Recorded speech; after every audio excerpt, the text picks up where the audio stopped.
hoisting is actually super important because as our documents become more complex, let me create another group here and move this group inside this group. So as our documents become more complex, we often have deeply nested groups or things that we want to focus on. One way of focusing on things is to collapse the groups that we're not interested in. So in this case, I'll collapse these two groups, which gives me kind of a simplified subsection of the diagram to look at. But there's kind of an inverse or dual of collapsing, which is called hoisting. And so if I click on a group and right click it and say hoist group, then that group becomes my entire canvas. And notice that I have a breadcrumb trail up here showing that I'm down inside two groups.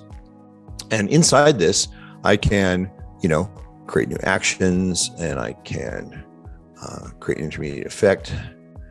And okay, that's my goal. And notice I'm working inside this group now.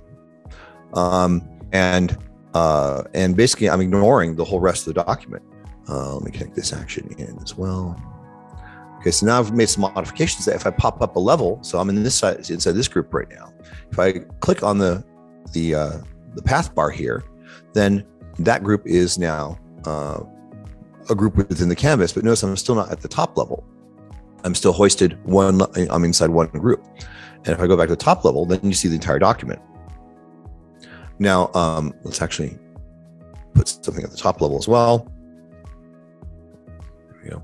Now, if my groups have names, so I'm going to hit tab and title this group, and hit tab and title this group, and hit tab and title this group.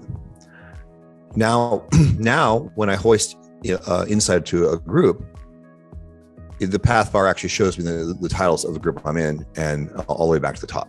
So, and then if there are things that connect outside the current hoist, you see kind of stubs for them, junctors or entities. If I hover over them, I can still see what their titles are.